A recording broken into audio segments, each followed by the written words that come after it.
Kita akan bahas ulas lengkap, tapi saya tidak sendiri karena saat ini bersama kami di studio sudah hadir Bung Gita Suwondo, pengamat sepak bola. Selamat malam, Bung. Malam. Wah, kalau saya sudah berdegup pincang ini membayangkan tuh bagaimana game plan-nya di sana. Boleh nggak kita bahas terlebih dahulu? Kalau dari pengamatan Anda, kita punya katakanlah modal cukup sebenarnya kan lawan Arab Saudi. Oke lah, kita punya kebanggaan sedikit. Betul. Tapi kan Bahrain ini berkali-kali ditanyakan adalah masa lalu yang kelam tadi. Yang sempat membuat coach ini terkaget-kaget. Ya. Walaupun dibilang sudahlah kita fokus saja. Kita boleh mulai dari game plan-nya. Akan seperti apa menurut Anda? Saya pikir ini kesempatan bagi Sintayong untuk melakukan inisiatif lebih awal ya. Karena kalau kita bicara pada saat pertandingan melawan Arab Saudi, di kandang Arab Saudi, inisiatif awal itu diambil oleh Sintayong. Bahwa mereka lebih menekan, mereka 5 menit pertama memang milik Arab Saudi. Tapi sepanjang babak pertama itu milik kita. Tapi kemudian babak kedua kita menurun. Artinya inisiatif pertama itu diambil oleh kita. Bahwa kita bisa Dan itu yang mengubah segalanya, dan itu begitu mengubah ya? segalanya di babak pertama. Di babak kedua ada faktor keletihan, ada faktor blunder beberapa kali dilakukan para pemain kita.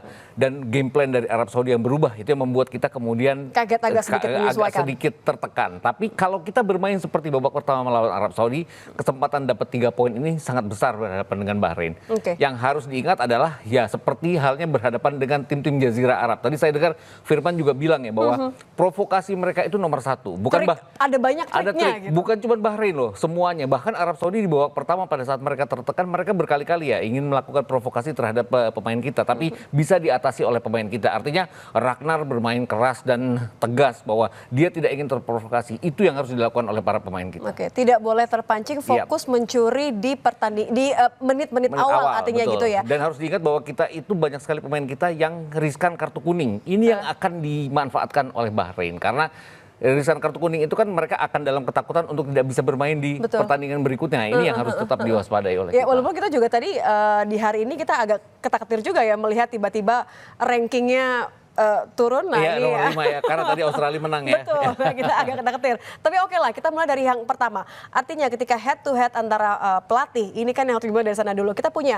di sini kita lihat tampilkan di sini yang pertama adalah Sintayong. Bagaimana, nah, kita pede lah, kita pede sekali punya Sintayong karena kita bisa melihat bahwa 3 tahun terakhir paling tidak sudah bisa terlihat bagaimana kekompakan pemain, bagaimana tadi gameplay sudah bisa memberikan hasil lah katakan saja. Bagaimana Anda melihat head to head antara coach ini? Sintayong sudah pegang sejak 2020 ya. Kemudian dari peringkat 173 kita sekarang 129.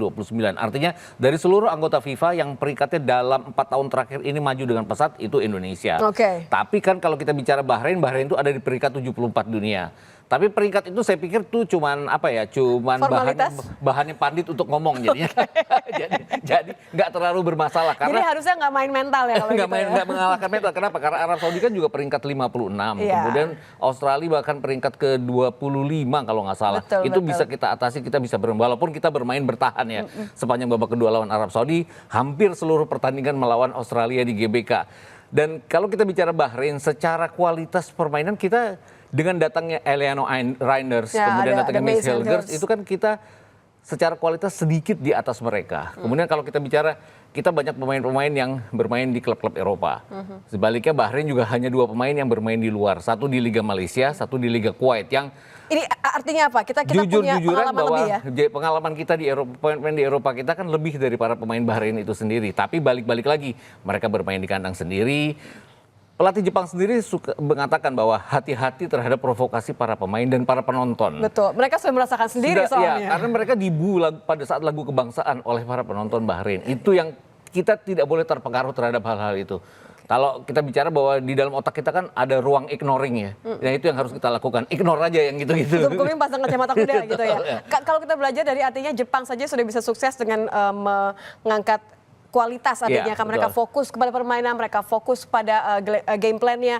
Anda optimistis bahwa Coach Shin juga bisa mengarahkan timnas Garuda bahwa sudahlah kita pernah berhadapan dengan Irak ya. Irak kan tidak terlalu provokasi timnya. Dan kita bisa melakukan satu serangan balik yang kemudian menjadi gol yang dianggap sebagai gol terbaik Piala Asia tahun Januari 2024. Ini artinya dengan serangan balik yang cepat, dengan pertahanan kita yang bagus, kita bisa melakukannya. Tapi persoalannya adalah kita bukan Jepang. Jepang itu dari 6 peluang dia bisa bikin 5 gol. Persoalannya adalah kita menuntaskan peluang itu yang finishing kita. Nah, kalau kita finishingnya bagus dengan serangan balik yang cepat, kita bisa mengatasi Bahrain harusnya. Terlalu mulu nggak kalau kita pengen, tadi kan menekan di awal, itu adalah idealnya. Dan saya yakin pasti Coach Shin juga sudah memikirkan hal itu gitu. Walaupun harus hati-hati di belakang ya. Nah, itu dia. Ini kita coba deh prediksi susunan pemain timnas Indonesia malam ini. Ya, ini kalau yang sudah keluar ini Hilgers tetap bermain, Idzes bermain, tapi Rizky Ridho diganti oleh Jordi Amat. Ini agak kejutan kenapa Jordi Amat, karena Jordi Amat. Pertimbangannya? Mungkin pertimbangannya adalah Rizky Ridho salah satu dari pemain yang imbasnya akan kalau kena kartu kuning kedua tidak bisa bermain melawan Tiongkok nanti, melawan China tanggal. Saya suka, artinya kan sebenarnya kan Coach Shin berpikir lebih panjang lebih ke depan ya, bahwa kenapa harus meresiko memainkan Ridho kalau ada Jordi Amat. Hanya aja Jordi Amat kan kadang-kadang bukan pemain yang punya kecepatan pada saat mundur untuk bertahan. Mungkin juga Sintayong beranggapan bahwa secara keseluruhan permainan sayap dari Bahrain ini tidak sebagus apa yang ditampilkan oleh Australia dan juga Arab Saudi, sehingga kecepatan Jordi Amat cukuplah di sana. Kemudian kalau kita bicara lagi, kejutan lainnya adalah Malik Rizaldi dimainkan di depan. Kita mulai dari satu-satu kalau begitu ya. Sebelum kita membahas satu persatu di ininya line up-nya, kalau kita lihat head to head nih antara Witan sama Ali Madan, menurut Anda kita bisa sedikit sombong nggak nih? Harusnya iya, dengan Witan bermain. Witan ini kan sudah banyak menit bermain musim ini di Persija. Dan kemudian dipasang pada saat berhadapan dengan Australia dan Arab Saudi, dia juga bermain baik. Ali Madan salah satu pemain yang dengan 11 gol, kemudian 9 assist dari 71 cap. Ini salah satu pemain senior yang juga cukup mumpuni buat Bahrain. Ini yang harus diwaspadai karena dia punya kemampuan bermain dari sayap dengan sangat baik. Ini yang harus diwaspadai, dan kalau kita bicara Calvin Verdong nih yang akan pasti mengawal dia. Ini benar-benar kita harus waspadai. Walaupun gol pada saat berhadapan dengan Australia tidak datang dari sisi dia, datangnya dari sisi kiri. Jadi sebenarnya bisa di head to head kan, tapi tadi Anda katakan bahwa Verdong sebenarnya sudah cukup bisa untuk mengawal Madan ya. Tempel ketat. Betul. Tidak ngasih lolos ya? Tidak harus selalu 90 menit berhadapan ya, tapi Calvin Verdong kan punya kemampuan untuk naik turun dengan sangat baik. Ini saya yakin juga akan bisa mampu mengatasi Ali Madan, asal tidak terpengaruh provokasi itu tadi. Kita masih punya beberapa prediksi head to headnya lain, dan juga tadi kalau dari line up-nya kan Anda katakan ada beberapa yang mungkin saja akan diubah-ubah. Tapi mana yang paling krusial saat ini menurut Anda yang tidak boleh tidak turunkan? Tapi bahas usai jeda karena saya pengen jelas dengar lebih lanjut usai jeda. Kompas Malam spesial Garuda di Dadaku masih akan kembali usai jeda.